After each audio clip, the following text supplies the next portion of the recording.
Welcome to another special edition of Mandate Mondays where we're deep frying a turkey. Meat!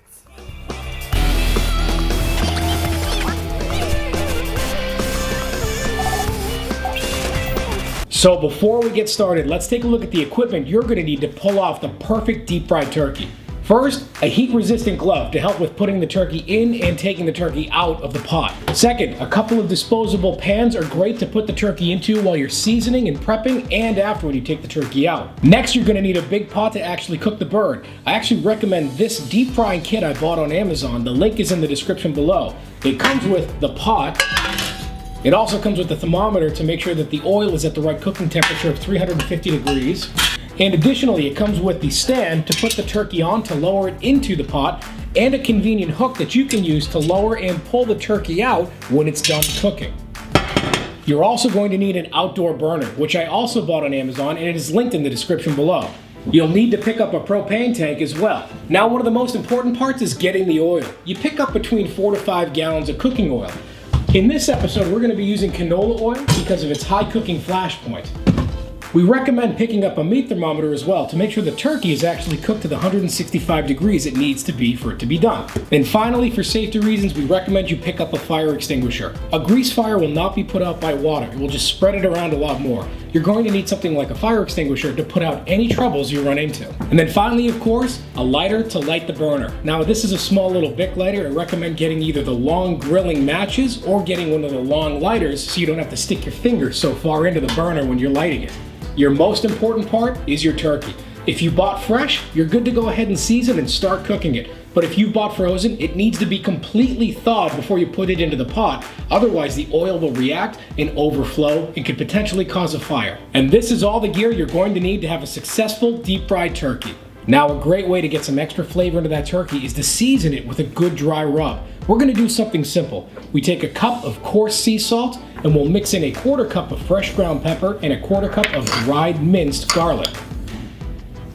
Next, it's time to prepare the turkey for cooking, and this is where we'll actually measure the amount of oil we're going to need to cook this turkey. You don't ever want to overflow this because it will cause a huge fire if you don't pay attention.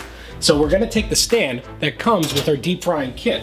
We're going to place the turkey upside down through the neck and out through the other side so we have access to this hook.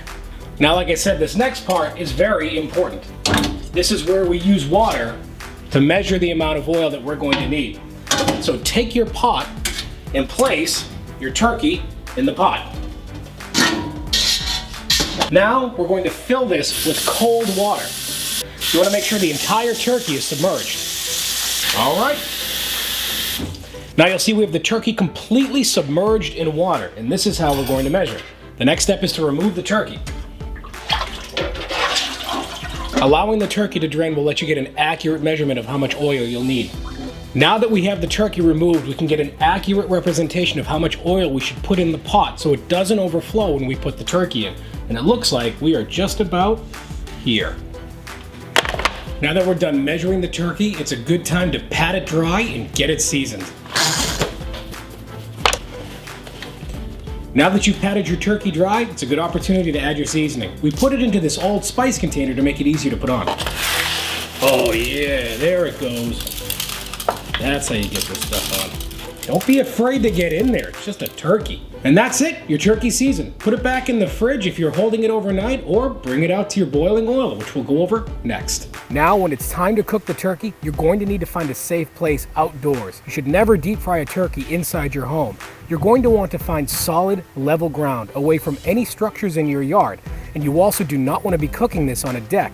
Your deck can light up very easily and it's very difficult to put out a grease fire.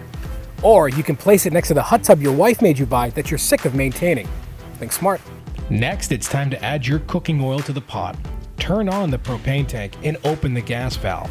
Then finally, light the burner. It's going to take about 40 to 60 minutes to get this oil to 350 degrees. All right, so our oil temperature is about 375, which is good to drop the turkey in because it's going to bring the temperature down, which we'll then need to bring up to a boil. So first, we're going to kill the gas. Now it's time to put the turkey into the oil. The gas is off. This is one of the key times when most house fires actually start because of this. Again, we're going to lower this slowly. You're going to see a lot of reaction in here. You just have to stay with it and lower it very slowly.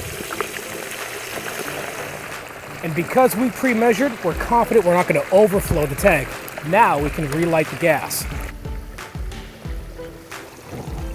There we go. Next, you'll want to bring your oil back up to 350 degrees, and you'll estimate your cook time to be 3 minutes per pound of turkey, or until the turkey breast reaches 165 degrees. All right, the bird has been cooking for long enough. It's time.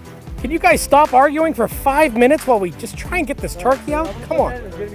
But Jason, look at this turkey. Isn't this beautiful? Finally, it's time to carve and enjoy your turkey. Thanks for watching.